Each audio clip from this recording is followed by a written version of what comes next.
लेके आया हूँ। आप लोग ये फाइनल की स्टूडेंट हो, अच्छी तरह से इस चीज़ को समझ रहे हो कि कोविड महामारी के कारण से आप लोग मन से पढ़ाई करना, आप लोगों के लिए ये एक बार ऑनलाइन क्लास की व्यवस्था की गई है। आप लोग इसमें मेरा भी सहयोग करें। मैं आप स्वस्थ होंगे, आप पढ़ाई कर रहे होंगे, आपका एक बार फिर से ऑनलाइन क्लास में स्वागत है। मैं डॉक्टर तेजस्वी शेखावत आपके लिए आज नया चैप्टर लेके आया हूँ। जो नेपाल वाला अपना चैप्टर था उसमें आपको नेपाल के भौतिक भाग इससे पहले मैंने पढ़ा दिए थे। आज उसी में ही आगे है नेपाल में नेपाल का अपवाद तंत्र। नेपाल के अपवाद तंत्र में नेपाल, चूंकि आपको पता है कि नेपाल का इससे पहले क्लास में बताया था 75% भाग है वो पर्वतीय है और पर्वतों से अनेक प्रकार की नदियाँ निकलती है। इसलिए जो नेपाल का अपवाद तंत्र और नेपाल, चूंकि आपको बताया था कि पर्वतीय प्रदेश है, इससे अनेक प्रकार की नदियों का उद्भव होता है। ये नदियां नेपाल में बहती हुई आपके भारत में प्रवेश करती है और इसमें से मुख्य रूप से आपकी जो नदियां हैं उसमें कर्णाली नदी सबसे बड़ी नदी है, उसके बाद में कोसी है, गंडक है, राप्ती नदी है, शारदा नदी है आदि यहाँ बहती है। जो कर्णाली नदी है उसको अपन भारत में घाघरा नदी कहते हैं।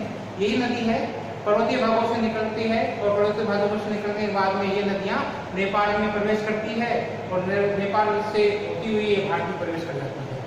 तो इसमें मुख्य नदियाँ आपकी है कर्णाली है जो सबसे बड़ी नदी है नेपाल की।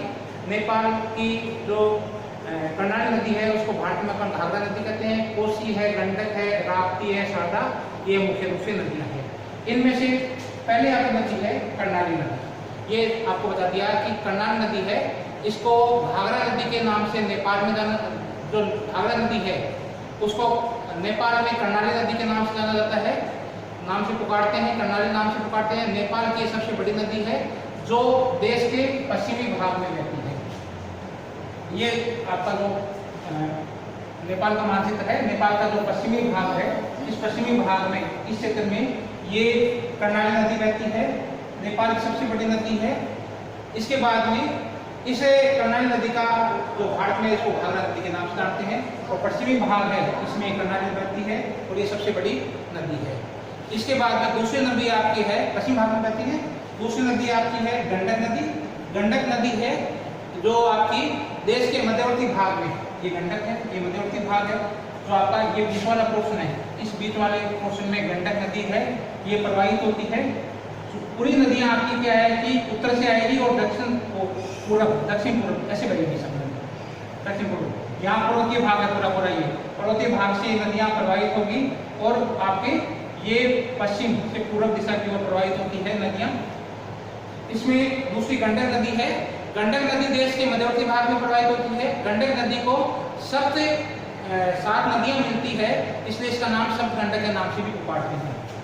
कर्णाली नदी है, पश्चिम में बहती है, मध्यवर्ती भाग में, और इसका क्या नाम हो गया, इसको सप्त गंडक भी कहते हैं। मध्यवर्ती भाग में बहती है, 7 नदियां मिलती है इस नदियों में, इसलिए इसका नाम हो गया सप्त गंडक। इसके बाद में अगला आपका 3 नंबर है कोसी नदी। कोसी नदी देश के पूर्वी भाग में प्रवाहित होती है। ये कोसी नदी है, पूर्वी भाग है, ये पूर्वी भाग में यहाँ पर ये कोसी नदी प्रवाहित होती है। कोसी नदी भी 7 छोटे छोटे नदियों से मिलकर बनती है, इसलिए इसका नाम भी हो गया सप्तकोसी। कोसी नदी को कहते हैं सप्तकोसी। ये तो ये पूर्वी भाग में बहती है, पूर्वी भाग में, और नाम क्या है इसका, सप्तकोसी। सप्तकोसी नाम से भी इसको जाना जाता है।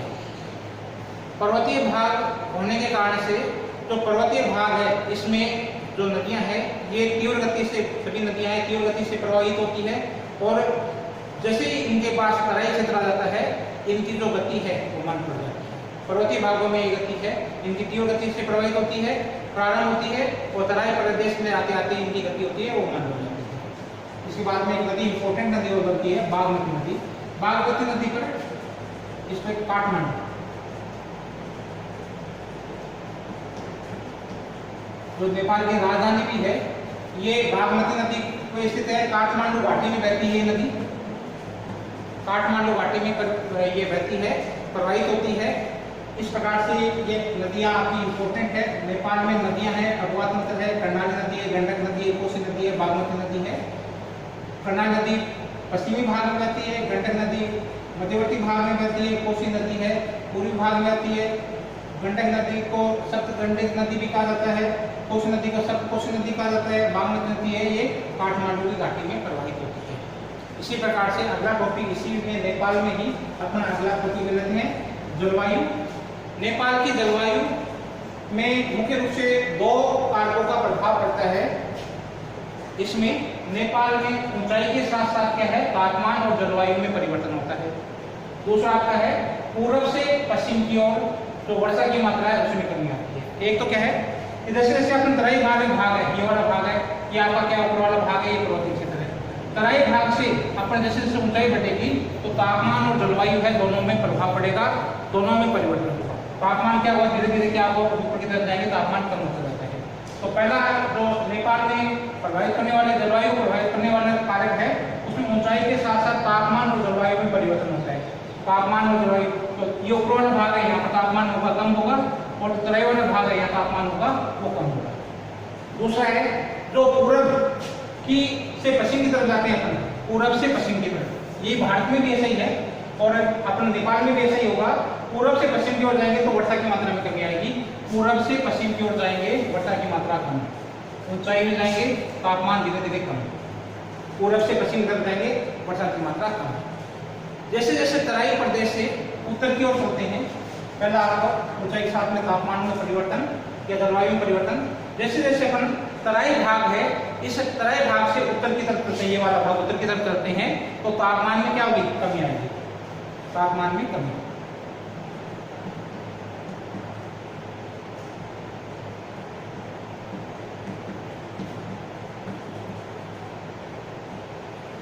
आएगी उत्तर की तरफ, दक्षिण से उत्तर, उत्तर की तरफ तापमान में कमी आएगी, तापमान कम होता जाएगा।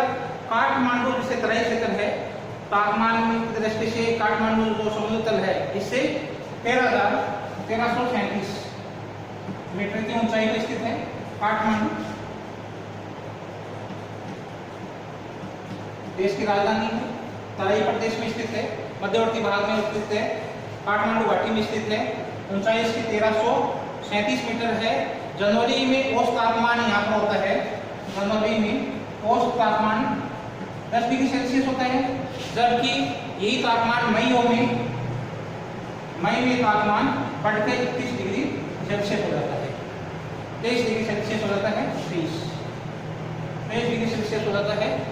इससे दूसरी ओर तरफ अपने और आगे की तरफ चलते हैं तो ये बीच वाला भाग है, यहाँ तापमान कम है, यहाँ काठमांडू घाटी। जैसे जैसे अपन उत्तर की तरफ चलेंगे तो तापमान में क्या होगी, कमी होती जाएगी, और हिमालय ये वाला भाग की तरफ जाएंगे तो ये पूरा पूरा तापमान में अत्यधिक कमी हो जाएगी, और तापमान है वो हिमांक बिंदु से भी नीचे चला जाता है। इस श्रेणियों में तापमान है जो हिमांक वाला क्षेत्र है, यहाँ वर्ष भर क्या है, हिमालय रहता है, बर्फ से ढका रहता है, पूरा पूरा क्षेत्र तापमान होता है वो आपका 0 डिग्री सेंटीग्रेड से भी कम रहता है। अब बात करते हैं वर्षा की। दूसरा आपका पॉइंट है वर्षा, पूर्व से पश्चिम की तरफ जाएंगे तो वर्षा की मात्रा क्या है, धीरे धीरे कम होती है। वर्षा की मात्रा भारतीय मैदानी भागों के समान है। पूर्व से अपन पश्चिम की तरफ चलेंगे, पूर्व से पश्चिम की तरफ चलेंगे तो बरसात की मात्रा में कमी होती जाती है। मैदानी भागों में वर्षा है वो आपकी मैदानी भागों में वर्षा है वो 250 सेंटीमीटर के लगभग होती है। औसत वर्षा है 250 सेंटीमीटर के मतलब है। पश्चिम की तरफ जाएंगे तो ये बरसात की मात्रा है, ये क्या हो जाएगी, ये पूर्वी भाग में है, और पश्चिमी दिशा से जाएंगे अपन तो ये बरसात की मात्रा 100 सेंटीमीटर से भी कम रहती है, 100 सेंटीमीटर के लगभग होती है। अधिकांश वर्षा है ये जून में होती है, बरसात अधिकांश जून के महीने में होती है। जून के महीने के अलावा जो आपके सितंबर, जून, जुलाई, अगस्त, सितंबर, इसमें बरसात की मात्रा अधिक रहती है, जून से सितंबर, इसके बीच में बरसात की मात्रा रहती है। वर्षा है इसके साथ साथ में आपके जैसे जैसे अपन जो शिवालिक पर्वतों की तरफ जाएंगे तो कुछ मात्रा है आपके जो बरसात की मात्रा धीरे धीरे क्या है वो बरसात पर्वतीय क्षेत्र में जो बरसात की मात्रा धीरे धीरे कम होती जाती है। पूर्व से पश्चिम तरफ जाएंगे बरसात की मात्रा कम होती है। कुछ वर्षा होती है वो शीतकाल में भी होती है, शीत ऋतु में शीतकाल। जो भूमध्य सागरीय चक्रवात है, भूमध्य सागरीय चक्रवात, इनसे भी कुछ मात्रा में बरसात होती है। ये विभिन्न भागों में बरसात की मात्रा है उसमें प्रादेशिक भिन्नता देखने को मिलती है। शीतकाल में बरसात होती है वो भूमध्यसागरीय बरसात होती है। इसके अलावा जो वर्षा का वितरण है उसमें प्रादेशिक भिन्नता मिलती है। नेपाल की यदि जलवायु की बात करें तो नेपाल की जलवायु है वो मानसूनी है। नेपाल की जलवायु मानसूनी प्रकार की है। नेपाल की जलवायु मानसून प्रकार की है।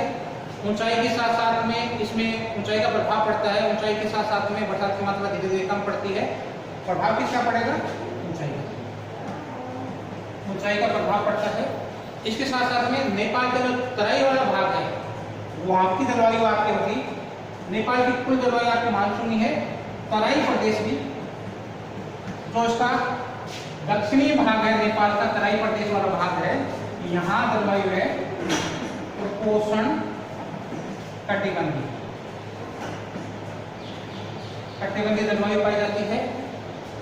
जो ग्रीष्मकाल है यहाँ का वो सुहावना होता है। नेपाल का ग्रीष्म काल सुहावना होता है,